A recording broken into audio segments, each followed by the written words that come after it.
बिस्मिल्लाहिर्रहमानिर्रहीम।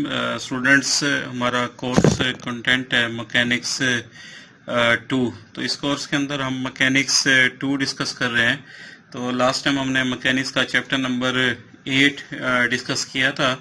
तो आज हमने मैकेनिक्स का चैप्टर नंबर 10 स्टार्ट करेंगे।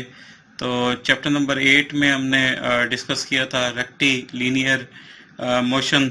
तो जो चैप्टर नंबर 10 है हमारा स्टूडेंट्स मैकेनिक्स का, इसमें हम प्रोजेक्टाइल मोशन डिस्कस करेंगे। तो सबसे पहले हम इंट्रोडक्शन देख लेते हैं कि what is the projectile motion. Projectile motion क्या होती है? तो इसकी डेफिनेशन है कि the two dimensional motion of a body under the action of the gravity. Two dimensional motion जो हम under the action of the gravity perform कर रहे हो इज कॉल्ड प्रोजेक्टाइल मोशन। तो वो हमारी प्रोजेक्टाइल मोशन कहलाती है। तो इसकी एग्जांपल में देखें कि the motion of the bullet fired from a gun.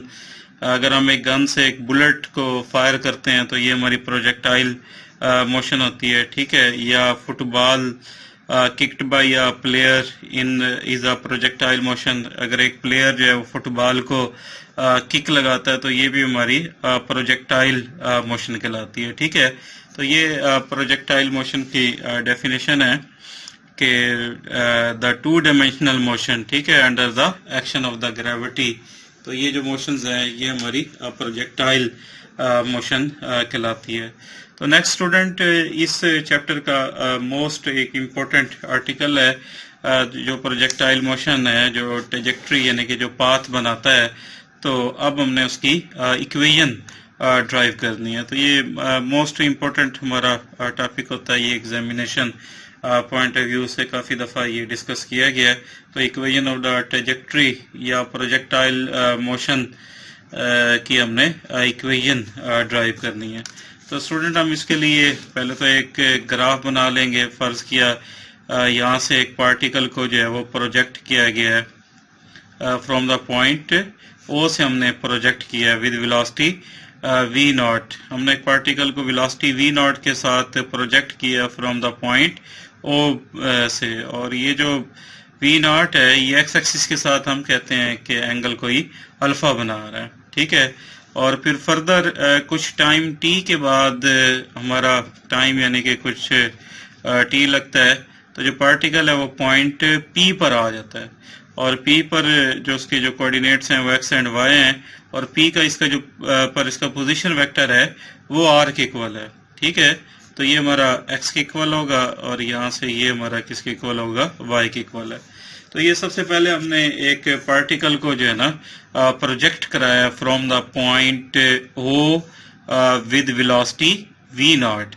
और ये जो प्रोजेक्ट वेलोसिटी है ये हमारा एक्स एक्सिस के साथ एंगल अल्फा बना रही है।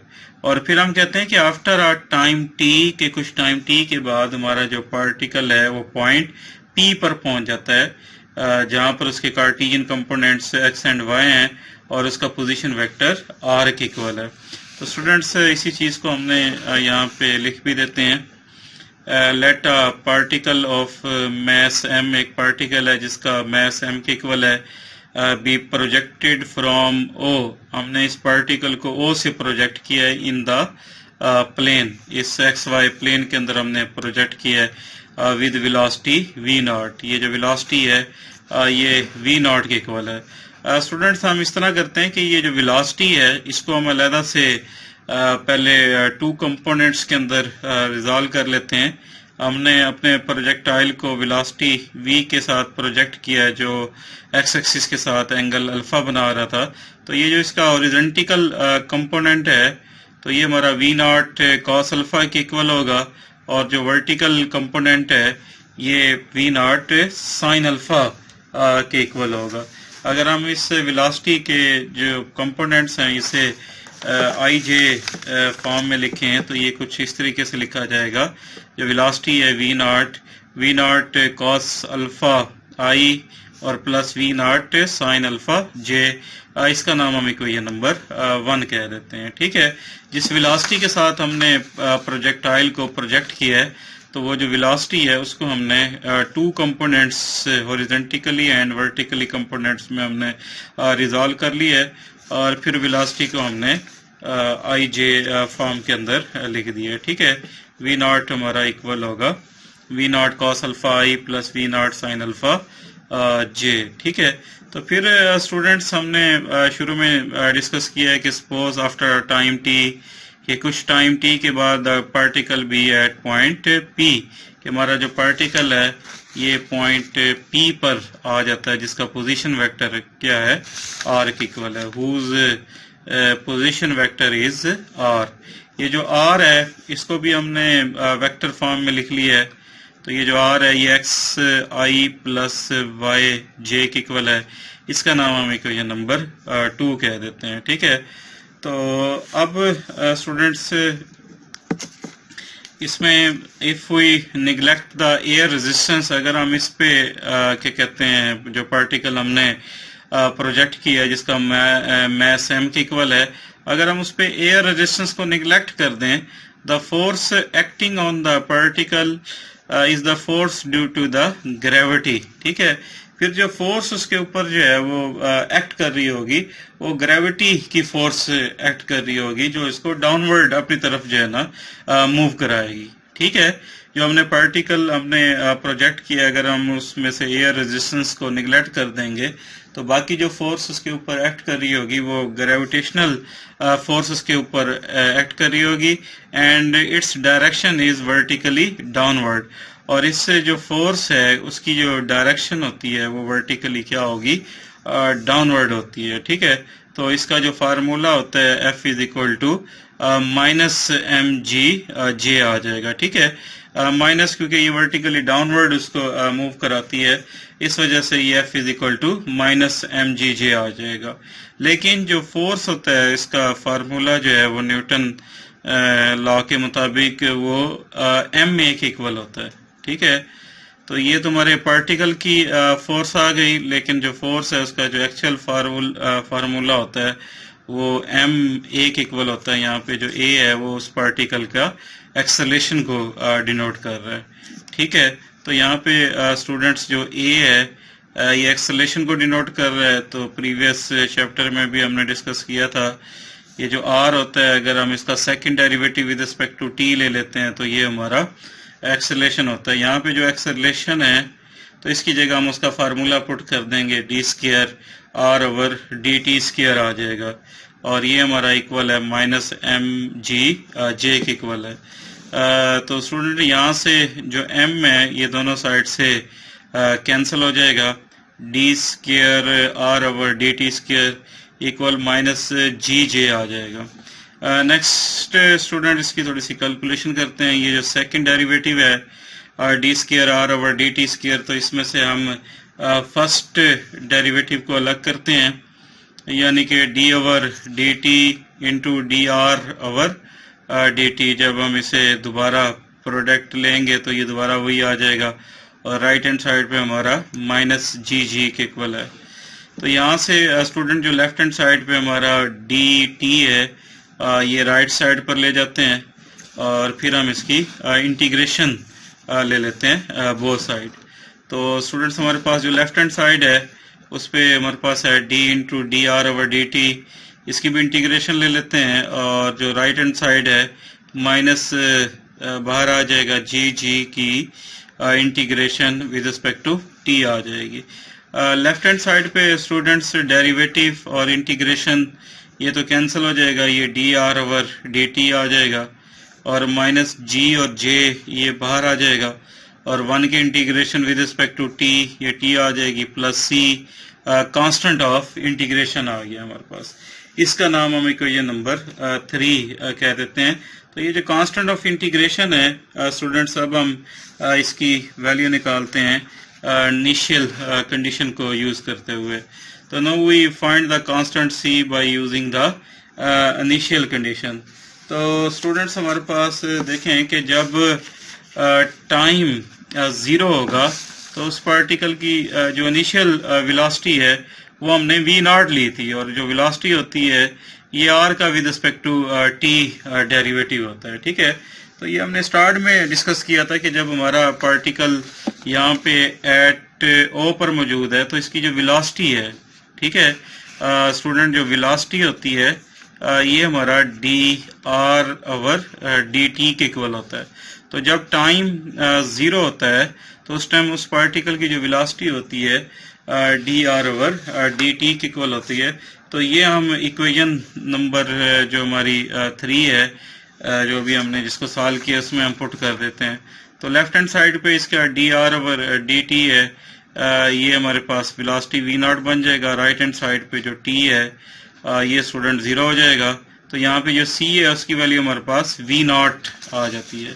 तो यहाँ से हमारे पास इनिशियल कंडीशन यूज़ करने के बाद जो सी है इसकी वैल्यू हमारे पास वी नॉट आ गई है।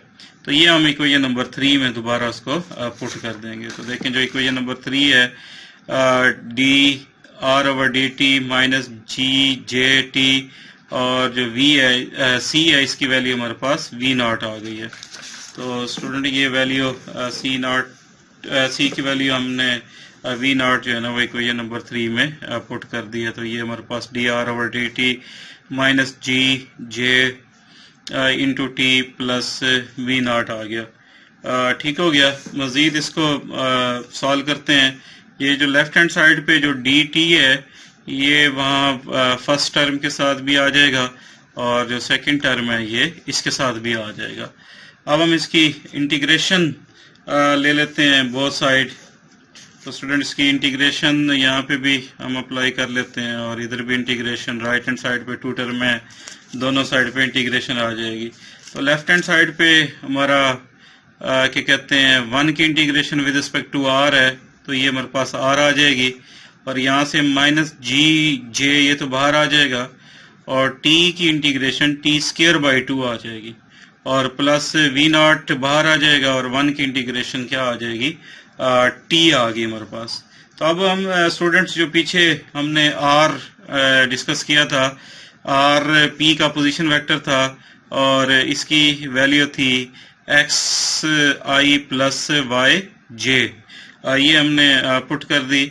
और इसी तरीके से राइट हैंड साइड पे माइनस जी और ये जे और टी स्क्वायर बाई 2 और वी नॉट वेलोसिटी भी हमने बनाई थी। वी नॉट की वैल्यू थी V naught cos alpha I plus V naught sine alpha J और बार उसके टी। ठीक है, ये स्टार्ट में हमने जो वेलोसिटी थी उसे इक्वेशन नंबर 1 के अंदर हमने डिस्कस किया था। 2 कंपोनेंट में फर्स्ट रिजॉल्व किया था, फिर इसे आई जे फॉर्म में लिखा था। इसी तरीके से ये जो आर हमारा पी का पोजीशन वेक्टर था इसको भी हमने आई जे फॉर्म में लिखा एक्स आई प्लस वाई जे, ये हमने यहाँ पे पुट कर दिया। तो ये आर की वैल्यू हमारे पास स्टूडेंट्स आ गई और ये हमारे पास जो वी नॉट है ये इसकी वैल्यू हमने यहाँ पे क्या की है पुट कर दी है। तो ये तो हमारे पास लेफ्ट हैंड साइड एक्स आई प्लस वाई जे, ये वैसे का वैसा यहाँ से भी माइनस जी और टी स्क्वायर बाई 2 इंटू जे और ये जो टी है बाहर वाला स्टूडेंट्स हम इसको अंदर मल्टीप्लाई कर देंगे। ये वी नॉट कॉस अल्फा के साथ भी टी आ जाएगा और साथ है आई और वी नॉट साइन अल्फा इसके साथ भी हमारे पास क्या आ जाएगा टी आ जाएगा, साथ ही क्या इसके जे आ गया। ठीक हो गया। अब स्टूडेंट्स जो राइट हैंड साइड पे देखें 2 हमारे पास जे वाली टर्म है, एक ये वाली है और एक ये लास्ट वाली टर्म है। इसमें जो फर्स्ट सेंटर वाली टर्म है V naught cos alpha T I, ये वैसे का वैसा, और ये जो टर्म्स हैं इन दोनों में से हम जे को कॉमन ले लेंगे और जो पॉजिटिव क्वांटिटी है हमारी पॉजिटिव क्वांटिटी है V naught sine alpha T, ये फर्स्ट पे आ जाएगा और minus G T square by 2 ये हमारा सेकंड पे, और इन दोनों में से हमने जे को क्या किया कॉमन भी निकाल लिया। ठीक हो गया। और अब हम इसकी कंपेयरिंग कर लेते हैं। तो यहाँ से स्टूडेंट्स जो एक्स है ये कंपेयर करेंगे, इधर से आई कंपोनेंट हमारे पास एक्स है और यहाँ से I component V naught cos alpha T के इक्वल है। ठीक है, और यहाँ से हम टी की वैल्यू भी निकाल लेते हैं। ये जो वी नॉट कॉस अल्फा है ये एक्स के नीचे इधर आके डिवाइड हो जाएगा। ठीक है, और इसका जो जे कंपोनेंट है यहाँ से वाई के इक्वल है, और यहाँ से जो जे कंपोनेंट है V naught sine alpha T minus G T square by two, ये आपस में हम कंपेयरिंग कर लेते हैं। ठीक है, तो ये जो स्टूडेंट्स हमने इक्वेशन ये ऊपर जो बनाई है ये वाली, इसमें दो वेक्टर क्वांटिटी आपस में इक्वल थी, तो आई कंपोनेंट आई के इक्वल होगा और जो जे कंपोनेंट है ये जे के इक्वल है। तो यहाँ से जो कंपेयरिंग करने से ये एक्स और वाई हमारे पास आ गया, एक्स इक्वल निकला है V naught cos alpha T, और वाई हमारे पास student V naught sine alpha T minus G T square by two. तो ये हमारे पास पैरामीट्रिक इक्वेशन कहलाती हैं प्रोजेक्टाइल मोशन की। ये पैरामीट्रिक इक्वेशंस कहलाएंगी किसकी, प्रोजेक्टाइल मोशन की। यानी कि अगर आपसे कहा जाए कि प्रोजेक्टाइल मोशन की पैरामीट्रिक फॉर्म, तो आपने फिर यहाँ तक लिखना है कि कंपेयरिंग करने के बाद जो एक्स है वो V naught cos alpha T, और जो वाई है इसको हम कंपेयर करेंगे V naught sine alpha T minus half minus G T square by two आ गया। ठीक है, तो नेक्स्ट स्टूडेंट जो इक्वेशन हमने फर्स्ट है वहां से जो टी की वैल्यू हमने निकाली है X V naught X divided by V naught cos alpha, तो ये आपने जो वाई वाली हमारे पास इक्वेशन है इसमें हमने टी की जगह उसकी value X over V naught cos alpha ये हमने पुट कर देना है। तो ये y is equal to V naught sine alpha, और t की जगह हमारे पास x over V naught cos alpha आ जाएगा माइनस जी बाई टू, और टी स्क्र यानी कि t की जगह हमारे पास x over V naught cos alpha, और ये ऊपर इसके स्क्र भी है, तो ये इस तरीके से इसका स्क्र आ जाएगा। ठीक है, तो नेक्स्ट स्टूडेंट्स हम इसको थोड़ा सा सॉल्व करेंगे। तो ये देखें जो सेकंड फर्स्ट टर्म है इसकी, ये तो वैसे की वैसे ही आ गई हमारे पास, लेफ्ट हैंड साइड में y हमारे पास और राइट हैंड साइड पे वी नॉट, और ये वी नॉट इसके साथ कैंसिल हो जाएगा, ये x और साइन ओवर कॉस ये हमारा tan बन जाएगा। यहाँ से माइनस हाफ को हमने बाहर निकाल दिया g, और ये ऊपर वाला एक्स स्क्वायर नीचे वी नॉट स्क्वायर और कॉस स्क्वायर अल्फा। तो ये हमारे पास स्टूडेंट्स प्रोजेक्टाइल की मोशन की कार्टिजियन फॉर्म आ गई है। ठीक है, तो ये जो दो हमने वैल्यूज इसकी निकाली हैं एक्स और वाई, तो ये उसकी मतलब पैरामीट्रिक फॉर्म कहलाती है, और पैरामीट्रिक फॉर्म में जो फर्स्ट इक्वेशन है वहां से अगर हम टी की वैल्यू निकाल कर जो सेकंड वाई है अगर हम इसमें पुट कर देते हैं, तो ये हमारे पास जो इक्वेशन बनती है तो ये उसकी कार्टिजियन फॉर्म आ जाती है। ठीक है, तो ये हमारी प्रोजेक्टाइल मोशन की इक्वेशन कहलाती है। This is the equation of the trajectory of the projectile. और देखें स्टूडेंट्स, ये जो इक्वेशन हमारे पास आई है ये एक सेकंड डिग्री की इक्वेशन आई है, यानी कि इसमें एक्स के ऊपर स्क्वायर है, और जो सेकंड डिग्री की इक्वेशन होती है ये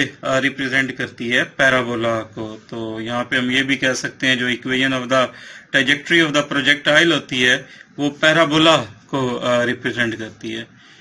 ठीक है, तो नेक्स्ट स्टूडेंट इसी टॉपिक से रिलेट कुछ डेफिनेशन और मजीद फार्मूलाज हैं, तो आज हम उनको डिस्कस करेंगे। में horizontal range of the projectile, यानी कि इसे रेंज ऑफ द प्रोजेक्टाइल भी कह सकते हैं, या horizontal range of the projectile क्या होती है।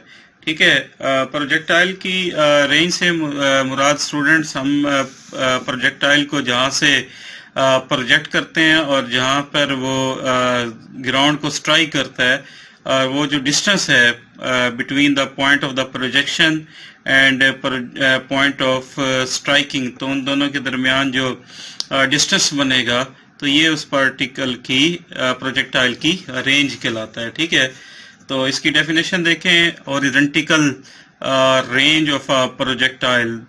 ठीक है, the horizontal distance between the point of the projection and point of landing, striking point भी कह सकते हैं या पॉइंट ऑफ लैंडिंग भी कह सकते हैं, is called range of the projectile. तो ये प्रोजेक्टाइल की रेंज कहलाती है। ठीक है, यहाँ पे डायग्राम देख लें कि ये एक प्रोजेक्टाइल है जिसको हमने प्रोजेक्ट किया है विद वेलोसिटी v नॉट के साथ, और एंगल क्या बना रहा है, अल्फा विद एक्स एक्सिस। तो यहाँ से प्रोजेक्ट किया और यहाँ पे उस पार्टिकल ने क्या किया है, स्ट्राइक किया है एक्स एक्सिस पर। तो ये हमारा क्या कहलाएगा, प्रोजेक्शन पॉइंट और स्ट्राइकिंग पॉइंट के दरमियान जो डिस्टेंस है, जिसे हम कैपिटल आर से डिनोट कर लेते हैं, ये हमारे पास रेंज कहलाएगा। ठीक है, तो नेक्स्ट स्टूडेंट हम इसका फार्मूला ड्राइव करते हैं रेंज का। तो रेंज के लिए स्टूडेंट ये जो हमारे पास स्ट्राइकिंग पॉइंट है, क्योंकि ये एक्स एक्सिस पर लाई करता है, तो यहाँ पे जो एक्स डिस्टेंस है ये तो हमारा हमने आर के इक्वल लेट कर लिया है, और यहाँ पे डेफिनेटली जो वाई होगा वो हमारा 0 के इक्वल होगा। ठीक है, तो ये जो लास्ट वाला लैंडिंग पॉइंट है, तो ये हमारे पास आर एंड 0 बन जाएगा। तो इसका फार्मूला डिस्कस करने के लिए the equation of the path of the projectile is, हमने प्रोजेक्टाइल की इक्वेशन ड्राइव की है, y is equal to X tan alpha और minus G X square by 2v naught square cos square alpha. तो ये हमारी इक्वेशन ऑफ द प्रोजेक्टाइल है जो हमने अभी ड्रॉ की है। तो इसके अंदर ये जो पॉइंट है जहाँ पे हमारे प्रोजेक्टाइल ने लैंड की है, यानी कि वो जो पॉइंट है हमारे पास वो आर एंड 0 है। क्योंकि ये जो पॉइंट है आर एंड 0, तो ये स्टूडेंट नोट करें कि ये प्रोजेक्टाइल की जो पाथ है ये इसके ऊपर लाई करता है। अगर ये जो पॉइंट है ये उस प्रोजेक्टाइल के पाथ के ऊपर लाई करता है, तो ये जो प्रोजेक्टाइल की इक्वेशन हमने ड्राइव की है, तो ये लाजमी इसको क्या करेगा, सेटिस्फाइड करेगा। तो ये हम इसके अंदर पुट कर देंगे, x की जगह r और y की जगह 0 हम इसमें पुट कर देंगे। तो देखें, let r be the range, अगर r रेंज को डिनोट करता है, देन स्ट्राइकिंग पॉइंट, जो इसका स्ट्राइकिंग पॉइंट है वो r एंड 0 है, और ये प्रोजेक्टाइल के ऊपर लाई करेगा, तो ये लाजमी क्या करेगा, प्रोजेक्टाइल को सेटिस्फाइड करेगा। तो ये हम प्रोजेक्टाइल की इक्वेशन में हम इसमें पुट कर देंगे, यानी कि जो प्रोजेक्टाइल की इक्वेशन है स्टूडेंट्स, इसमें हम हमारे पास जो x है उसकी जगह हम यहाँ पे y की जगह 0 पुट कर देंगे, जहाँ x है उसकी जगह हमारे पास r आ जाएगा। तो ये हमारे पास कुछ यूं बन जाएगी इक्वेशन प्रोजेक्टाइल की, 0 is equal to r tan alpha minus G R square divided by 2v naught square cos square alpha. ठीक है, स्ट्राइकिंग पॉइंट है वो प्रोजेक्टाइल के ऊपर लाई करेगा, तो ये लाजमी प्रोजेक्टाइल को सेटिस्फाइड करेगा। अब स्टूडेंट्स हम इसको सॉल्व कर लेते हैं। ये जो नेगेटिव क्वांटिटी है G R square over 2v naught square cos square alpha, ये हम लेफ्ट साइड पर ले आते हैं, और उसके बाद स्टूडेंट्स यहाँ से जो r है एक इसके साथ कैंसिल हो जाएगा, एक इसके साथ यहाँ पे जी आर बच जाएगा, और divided by 2v naught square cos square alpha, और यहाँ पे हमारे पास tan अल्फा आ जाएगा। नेक्स्ट स्टूडेंट्स, ये जो tan अल्फा है इसकी जगह हम पुट कर देंगे sine alpha over cos alpha, और ये जो g over 2v naught square cos square alpha, ये उधर जाके रेसिप्रोकल हो जाएगी, यानी कि 2v naught square cos square alpha over G, ये यानी कि ऊपर चला जाएगा, और ये जी इधर आके क्या हो जाएगा, डिवाइड हो जाएगा। तो नेक्स्ट स्टूडेंट, इसको थोड़ा सा हम सिंप्लीफाई कर लेते हैं। यहाँ से हमारे पास एक कॉस इसके साथ कैंसिल हो जाएगा, और बाकी हमारे पास ये 2 और ये साइन अल्फा और एक कॉस अल्फा, ये हमने ब्रैकेट में लिख दिया है, और ये v naught square over G ये हमने अलहदा कर दिया है। तो ये जो ब्रैकेट वाली टर्म है हमारी 2 साइन अल्फा कॉस अल्फा, ये फार्मूला होता है साइन 2 अल्फा का, तो इसकी जगह हमने साइन 2 अल्फा पुट कर दिया। तो ये स्टूडेंट हमारे पास प्रोजेक्टाइल की रेंज आ गई है। तो प्रोजेक्टाइल की जो रेंज होती है ये इक्वल होती है v naught square over G into sine 2 alpha. अब स्टूडेंट हम ये देखना चाहते हैं कि जो हमारा प्रोजेक्टाइल है इसकी मैक्सिमम रेंज क्या होगी। ठीक है, तो अब हम इस रेंज को मैक्सिमम रेंज बनाना चाहते हैं कि हमारा जो प्रोजेक्टाइल है वो कब जो है वो मैक्सिमम रेंज कवर करेगा। तो इसको मैक्सिमम बनाने के लिए स्टूडेंट्स ये जो साइन 2 अल्फा है हम इसको मैक्सिमम बनाएंगे, और साइन की जो मैक्सिमम वैल्यू होती है ये 1 के इक्वल होती है। तो यहाँ पे हम डिस्कस करते हैं कि the range of the projectile will maximum, ये जो रेंज है प्रोजेक्टाइल की ये मैक्सिमम तब होगी कि जब ये जो साइन 2 अल्फा है ये हमारा 1 के इक्वल होगा, ठीक है, क्योंकि साइन की वैल्यू जो मैक्सिमम होती है वो 1 होती है। तो यहाँ से हम साइन को उधर ले जाएंगे, साइन उधर जाके साइन इनवर्स ऑफ 1 आ जाएगा, और साइन इनवर्स ऑफ 1 की वैल्यू स्टूडेंट 90 डिग्री होती है। तो यहाँ से 2 इधर आके डिवाइड हो जाएगा, तो 92 पे डिवाइड होगा ये 45, और इसको रेडियन में लिखेंगे तो ये π/4। तो जो कोई भी प्रोजेक्टाइल है स्टूडेंट वो मैक्सिमम रेंज तब कवर करता है कि जब उसका जो इंक्लिनेशन है वो 45 डिग्री का रखें, ठीक है। कोई भी अगर मतलब प्लेयर है, अगर वो क्रिकेट खेल रहा है तो उसने अपनी मैक्सिमम बॉल को मैक्सिमम रेंज कवर करानी है। अगर वो 45 के एंगल के साथ शॉट लगाता है तो वो जो बॉल होगी वो मैक्सिमम रेंज कवर करेगी, ठीक है। अगर किसी भी बॉल को अगर हम 45 के एंगल के साथ स्ट्राइक करेंगे तो वो मैक्सिमम रेंज कवर करेगी, ठीक है। तो यहाँ पे जो ये रेंज का फार्मूला हमारे पास R is equal to V naught square over G sine 2 alpha. अगर साइन 2 अल्फा की जगह 1 पुट करेंगे तो फिर ये हमारे पास V naught square over G, तो फिर रेंज जो है ना ये हमारी मैक्सिमम रेंज बन जाएगी। तो स्टूडेंट हमारे पास जो रेंज है हमारी मैक्सिमम वो क्या आ जाएगी, V naught square over G आ गई, ठीक है। तो ये हमारे पास रेंज और मैक्सिमम रेंज का फार्मूला आ गया, ठीक है। तो नेक्स्ट स्टूडेंट हम इसमें डिस्कस करते हैं टाइम ऑफ द फ्लाइट, यानी कि प्रोजेक्टाइल का टाइम ऑफ द फ्लाइट क्या होता है। जहाँ से अगर हम पार्टिकल को प्रोजेक्ट करते हैं, प्रोजेक्टिंग पॉइंट और जो इसका फॉलिंग पॉइंट होता है, यहाँ तक पहुँचते हुए प्रोजेक्टाइल को जितना टाइम लगेगा ये इसका टाइम ऑफ फ्लाइट कहलाता है, ठीक है। टाइम ऑफ द फ्लाइट से मुराद के प्रोजेक्शन पॉइंट और फॉलिंग पॉइंट या स्ट्राइकिंग पॉइंट तक पहुँचते हुए जितना भी इसको टाइम लगेगा तो वो हमारा टाइम ऑफ फ्लाइट कहलाता है। तो इसकी डेफिनेशन ये देखें student, the time taken by the projectile in reaching the striking point, उसे स्ट्राइकिंग पॉइंट तक पहुंचते हुए जो टाइम लगेगा is called time of flight. इसे हम टाइम ऑफ फ्लाइट कहते हैं, और अमूमन इसे हम कैपिटल T से डिनोट करते हैं। तो नेक्स्ट स्टूडेंट इसका फार्मूला हम निकालते हैं।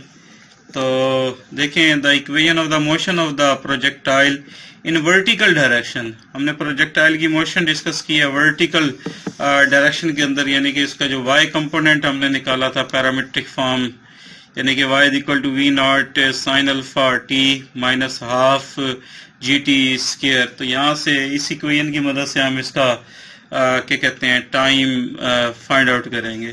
तो देखें कि जब स्टूडेंट्स ये यहाँ पर ग्राउंड को स्ट्राइक करेगा तो उस टाइम जो इसकी हाइट है, यानी कि जो y कंपोनेंट है वो डेफिनेटली क्या हो जाएगा, 0 हो जाएगा। तो टाइम ऑफ फ्लाइट निकालने के लिए यहाँ पे जो स्ट्राइकिंग पॉइंट है वहाँ पे जो y है वो क्या हो जाएगा, 0 हो जाएगा। तो ये जो प्रोजेक्टाइल मोशन का वर्टिकल कंपोनेंट है, अगर हम इसमें y की जगह 0 पुट कर देंगे तो इसको हम t के लिए सॉल्व कर लेंगे तो वही हमारा टाइम ऑफ फ्लाइट बन जाएगा। तो ये देखें ज़रा, putting y is equal to 0 for the point of the landing, यानी कि जो इसका लैंडिंग का पॉइंट है वो यहाँ पे हम 0 पुट कर देते हैं। तो लेफ्ट हैंड साइड तो इसकी 0 हो जाएगी, जो राइट हैंड साइड है वो V naught sine alpha t minus half GT square, और राइट हैंड साइड हमारी 0 हो जाएगी। तो इसको थोड़ा सा स्टूडेंट सॉल्व कर लेते हैं।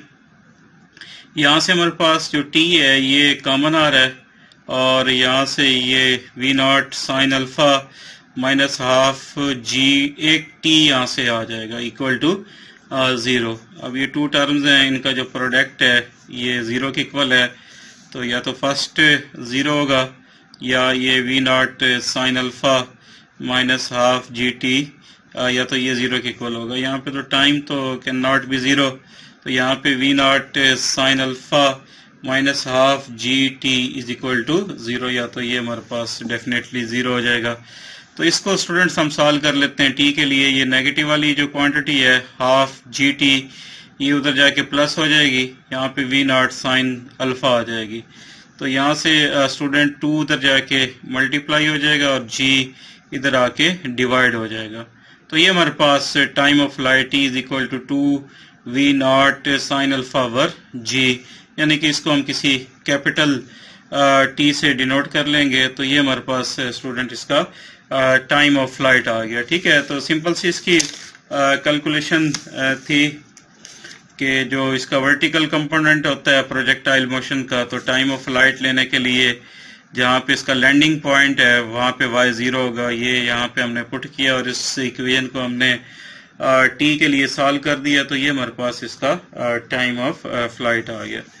नेक्स्ट स्टूडेंट इस आर्टिकल से रिलेट एक थ्योरम है।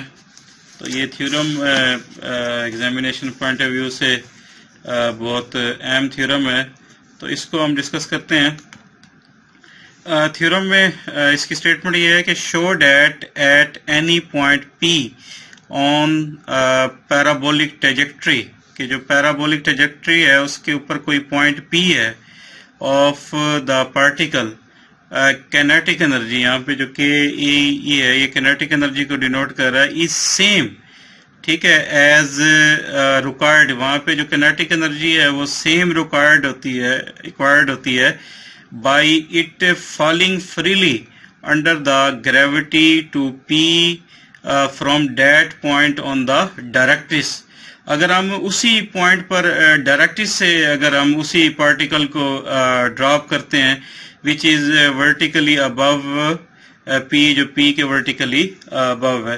तो ये जो स्टेटमेंट है इसको डायग्राम से समझते हैं तो फिर आपको मतलब ये समझ आ जाएगा। तो इसमें ये कहता है कि फर्ज किया अगर हम एक ये प्रोजेक्टाइल है, यहाँ से हम प्रोजेक्टाइल को ड्रा करते हैं आफ्टर अ टाइम टी, हमारा जो प्रोजेक्टाइल है फर्ज किया वो पॉइंट पी पर आ जाता है। तो स्टेटमेंट में स्टूडेंट ये कहता है कि एक प्रोजेक्टाइल को जब आप ओ से मतलब प्रोजेक्ट करते हो और जब वो पॉइंट पी पर पहुंचता है तो यहाँ पर उसकी कैनेटिक एनर्जी जब वो पी पर पहुंचता है, ठीक है, वो सेम होगी। अगर हम इसके ऊपर ले लें ये डायरेक्ट्रिक्स, ये पैराबोला की हमारी डायरेक्ट्रिक्स है। डायरेक्ट्रिक्स स्टूडेंट्स पैराबोला की डेफिनेशन के अंदर एक फिक्स लाइन होती है जहाँ से फोकस से लेके पैराबोला और पैराबोला से लेके डायरेक्ट्रिक्स तक का जो डिस्टेंस होता है वो सेम होता है, ठीक है। तो ये डायरेक्ट्रिक्स जो होती है ये पैराबोला की एक फिक्स लाइन होती है। तो यहाँ पे कहता है कि अगर हम एक पार्टिकल प्रोजेक्टाइल को यहाँ से प्रोजेक्ट करते हैं, जब वो पॉइंट पी पर पहुंचता है वहां पर उसकी कैनेटिक एनर्जी, और डायरेक्ट्रिक्स से अगर हम उसी पॉइंट्स के बिल्कुल ऊपर डायरेक्ट्रिक्स से उस पार्टिकल को ड्रॉप करते हैं नीचे, और जब वो पॉइंट पी पर पहुंचता है तो वहां पर उसकी जो कैनेटिक एनर्जी होगी ये दोनों की मतलब है सेम होगी। इस थ्योरम में हमने ये करना है। दोबारा इसकी स्टेटमेंट देखें कि अगर हम किसी पार्टिकल को यहाँ से प्रोजेक्ट करते हैं पॉइंट ओ से, और वहां पे पॉइंट ओ से जब हम प्रोजेक्ट करते हैं तो कुछ टाइम के बाद वो पॉइंट पी पर आ जाता है।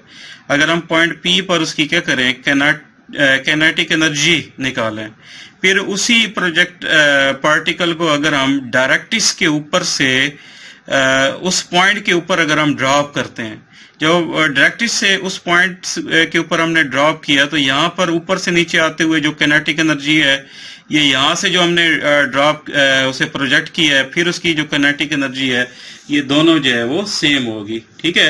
यानी कि अगर हम यहाँ से प्रोजेक्ट करें किसी भी पार्टिकल को पॉइंट पी पर, जो उसकी कैनेटिक एनर्जी बनेगी, और ऊपर डायरेक्टली से उसी क्या कहते हैं पार्टिकल को नीचे उस पॉइंट पर प्रोजेक्ट करते हैं तो वहां पर पहुंचते हुए जो कैनेटिक एनर्जी होगी ये दोनों जो है वो सेम होगी। ये हमने प्रूव करना है।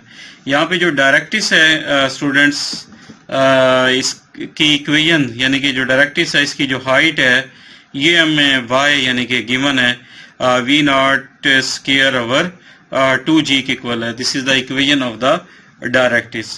तो इससे क्या कहते हैं, क्वेश्चन के अंदर हम स्टूडेंट्स दो काम करेंगे। पहले तो पार्टिकल को पॉइंट ओ से प्रोजेक्ट करके जहाँ पे वो पॉइंट पी पर पहुंचता है, तो पहले यहाँ पे हम इसकी काइनेटिक एनर्जी मालूम करेंगे प्रोजेक्टाइल क्या कहते हैं मोशन का फार्मूला यूज करते हुए। ठीक है, तो पहले हमने पार्टिकल को पॉइंट ओ से प्रोजेक्ट कराना है और कुछ टाइम टी के बाद जब वो पॉइंट पी पर होता है तो वहां पर हमने उसकी काइनेटिक एनर्जी फाइंड आउट करनी है।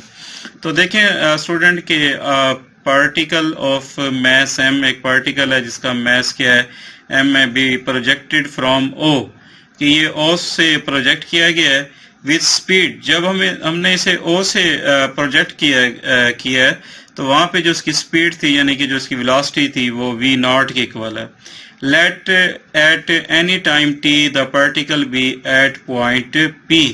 हम कहते हैं कि कुछ टाइम के बाद जो हमारा पार्टिकल है वो पॉइंट p पर आ जाता है। ठीक है, और p पर उसकी जो स्पीड है या जो वेलोसिटी है वो v बन जाती है।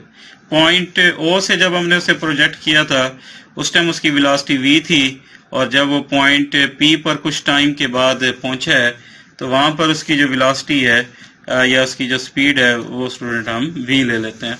तो यहाँ पे स्टूडेंट हम law of the conservation of energy apply करेंगे, यानी कि kinetic energy plus potential energy at point o और kinetic energy plus potential energy at point p, ये जो है ना वो दोनों क्या होंगे, सेम होंगे। यानी कि काइनेटिक और पोटेंशियल एनर्जी का जो सम होता है वो थ्रू आउट जो है ना वो क्या रहता है, सेम रहता है। तो law of the conservation of the energy में स्टूडेंट्स हम डिस्कस करेंगे kinetic energy plus potential energy at point O और kinetic energy plus potential energy at point P जो है वो लाजमी क्या होगा, सेम होगा। जब स्टूडेंट वो पॉइंट ओ पर था तो उसकी जो काइनेटिक एनर्जी होगी वो होगी हाफ m, और o पर उसकी जो वेलोसिटी है वो v0 के इक्वल होगी। Kinetic energy at point o half mv square है, लेकिन जो पोटेंशियल एनर्जी है स्टूडेंट वो इसकी जीरो के इक्वल होगी, क्योंकि पोटेंशियल एनर्जी बोलते हैं ऐसी एनर्जी जो हाइट की वजह से हो। तो पॉइंट o पर तो उसकी हाइट नहीं होगी, तो यहाँ पे पॉइंट o पर स्टूडेंट्स की जो काइनेटिक एनर्जी है वो हाफ mv0 स्क्वायर आ जाएगा, और इसकी जो पोटेंशियल एनर्जी है वो हमारी जीरो हो जाएगी। इसी तरीके से स्टूडेंट जब वो पॉइंट P पर पहुंचता है तो हमने स्टेटमेंट में डिस्कस किया है पॉइंट P पर उसकी जो वेलोसिटी है वो v बन जाती है। तो पॉइंट P पर स्टूडेंट इसकी जो काइनेटिक एनर्जी है वो हाफ m और वेलोसिटी इसकी v स्क्वायर आ जाएगी। ठीक है, और यहाँ पे देखें इसकी जो काइनेटिक एनर्जी है पॉइंट P पर वो हाफ mv स्क्वायर आ जाएगी, और जो इसकी पोटेंशियल एनर्जी है, पोटेंशियल एनर्जी का फार्मूला होता है mgh। ठीक है, mgh, h उसकी हाइट को डिनोट कर रहा है। तो यहाँ पे देखें जब वो पॉइंट P पर पहुंचता है उसके जो कंपोनेंट x और y हैं तो डेफिनेटली हमारा ये x होगा और ये क्या होगा, y के इक्वल होगा। तो जो उसकी हाइट है यहाँ पे वो क्या कहते हैं, y के इक्वल है। तो स्टूडेंट्स हम इसमें इस तरह करते हैं, एक तो m सब में कॉमन है, m पे डिवाइड कर देते हैं, और सेकेंडली जो है ना हम इसमें 2 यहाँ पे डिवाइड हो रहा है, 2 से मल्टीप्लाई कर देते हैं इसको। तो यहाँ से ये 2 से मल्टीप्लाई होगा तो कैंसिल हो जाएगा, v0 स्क्वायर यहाँ से 2 से मल्टीप्लाई होगा तो ये 2 इसके साथ कैंसिल हो जाएगा v स्क्वायर, और यहाँ 2 मल्टीप्लाई हो जाएगा, यहाँ क्योंकि 2 नहीं है यहाँ तो कैंसिल नहीं होगा, ये 2g y आ जाएगा। This is the equation number 1 हम कह देते हैं। ठीक है, तो ये जो स्टेटमेंट का फर्स्ट पार्ट है ये हमने इसको अभी डिस्कस कर लिया है कि यहाँ से हमने पार्टिकल को प्रोजेक्ट किया फ्रॉम द पॉइंट O, और वो कुछ टाइम t के बाद जब पॉइंट P पर पहुंचता है तो वहां पे यहाँ पे हमने काइनेटिक एनर्जी और यहाँ पे पॉइंट P पर हमने उसकी काइनेटिक एनर्जी निकाल दी है। अब हम इसी पार्टिकल को स्टूडेंट पॉइंट Q से ड्रॉप करेंगे क्या कहते हैं उसी पॉइंट P पर। ठीक है, ये जो पॉइंट Q है ये हम ले लेते हैं, ये डायरेक्ट्रिक्स के ऊपर है जो P के बिल्कुल वर्टिकली अबव है। तो नेक्स्ट स्टूडेंट इसके बाद इस क्वेश्चन का जो सेकंड पार्ट है, सेकंड पार्ट में हम डिस्कस कर लेते हैं कि let Q be the point on the directrix. यहाँ पे क्यू जो है वो एक पॉइंट है which is vertically above the point P. जो पॉइंट क्यू है ये पी के बिल्कुल जो है वो क्या है, ऊपर है। ठीक है, let the particle fall from Q to P. हमने पार्टिकल को जो है ना वो क्यू से पी की ऊपर हमने गिराया है। और let V dash be the speed at P. जब पार्टिकल स्टूडेंट्स क्यू से हमने पी पर ऊपर से ड्रॉप किया तो क्यू से जब वो पी पर पहुंचा है तो उसकी जो वेलोसिटी है वो हम कह देते हैं वी डैश बन गई है। ठीक है, तो वहां पर उसकी जो वेलोसिटी है ये वी डैश है। अब यहाँ पे देखें स्टूडेंट्स, जो पार्टिकल क्यू से हम नीचे पी की तरफ ड्रॉप कर रहे हैं तो ये रेक्टिलिनियर मोशन परफॉर्म कर रहा है। तो यहाँ पे जो चैप्टर नंबर 8 में हमने इक्वेशन ऑफ द मोशन बनाई थी विद कांस्टेंट एक्सेलरेशन, तो वो इसके ऊपर अप्लाई करेंगे, क्योंकि ये जो मोशन है जो ऊपर से नीचे की तरफ आ रही है ये स्ट्रेट लाइन के अंदर मोशन है। तो इसके लिए जो फार्मूला है वो हम यूज करेंगे, थर्ड इक्वेशन यूज करेंगे, V square minus U square is equal to 2g X भी कह सकते हैं, या एस जो होता है ये इसका हाइट को डिनोट कर रहा होता है। तो यहाँ से स्टूडेंट जब वो पॉइंट पी पर पहुंचा उसकी जो फाइनल वेलोसिटी है वो तो हमने वी डैश ले ली है, और यू जो है वो इनिशियल वेलोसिटी होती है वो 0 हो जाएगी 2g। अब ये जो उसकी हाइट है यानी कि एस, ये देखें स्टूडेंट्स इसकी जो हाइट है ये वाली, जब वो क्यू से पी की तरफ आया तो ये वाली हमारी हाइट एस बनती है। तो ये स्टूडेंट हम इस तरह करेंगे, ये टोटल हमारे पास इसकी हाइट यहाँ से लेके यहाँ तक ये तो हमारे पास V naught square over 2g है, और नीचे वाली जो है ना ये वाली हमारी y के इक्वल है। तो टोटल में से ये वाली जो है वो ये हम माइनस कर देंगे तो ये हमारे पास s जो है ये आ जाएगा, यानी कि जो s है ये टोटल हमारे पास इक्वल है V naught square over 2g, और नीचे वाला हिस्सा जो है ये y के इक्वल है माइनस y के इक्वल आ जाएगा। तो ये जो s है ये हमारा V naught square over 2g minus y के इक्वल होगा। तो ये जो s है फार्मूले में इसमें हम पुट करेंगे क्या कहते हैं V naught square over 2g minus y बार इसके क्या है 2g है। तो इसको स्टूडेंट थोड़ा सा सॉल्व कर लेते हैं। राइट हैंड साइड पे लेफ्ट पे तो ये वी डैश स्क्वायर आ जाएगा, यहाँ से 2g अंदर मल्टीप्लाई करेंगे तो ये इसके साथ कैंसिल हो जाएगा, वी नॉट स्क्वायर और 2g y ये इसके साथ भी क्या हो जाएगा मल्टीप्लाई हो जाएगा। तो ये स्टूडेंट इसमें जो वी नॉट स्क्वायर है तो इसकी वैल्यू हमने ऑलरेडी पहले निकाल रखी है। वी नॉट स्क्वायर हमारा इक्वल है V square plus 2g y। तो यहाँ पे जो वी नॉट स्क्वायर है इसकी जगह हम पुट कर देंगे V naught square plus 2g y। ठीक है, तो यहाँ से स्टूडेंट 2g y से क्या हो जाएगा कैंसिल हो जाएगा, और बाकी हमारे पास यहाँ पे वी डैश स्क्वायर और यहाँ से वी स्क्वायर आ जाएगा। तो अब स्टूडेंट लास्ट हम दोनों साइड पे हाफ m से मल्टीप्लाई कर देंगे, लेफ्ट पे भी और राइट। यहाँ पे देखें स्टूडेंट्स जो v डैश हमारे पास वेलोसिटी है, v डैश वेलोसिटी वो है जब पार्टिकल को हमने ऊपर से नीचे प्रोजेक्ट किया है।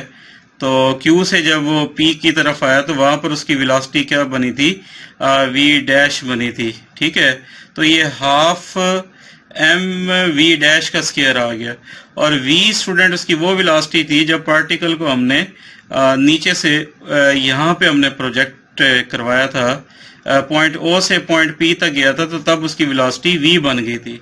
तो ये हमारे पास किनेटिक एनर्जी जब हमने ऊपर से नीचे हमने उसे ड्रॉप किया तब उसकी आ गई, जब नीचे से हमने O से पॉइंट P पर ले गए तो ये किनेटिक एनर्जी वो आ गई है। ये दोनों देखें सेम आ गई है, यानी कि जो फर्स्ट है ये kinetic energy of falling particle at P, और किनेटिक एनर्जी जो सेकंड है ये प्रोजेक्टेड पार्टिकल एट P। तो ये दोनों की सेम आ गई है, तो यही हमने इसमें फाइंड आउट करना था।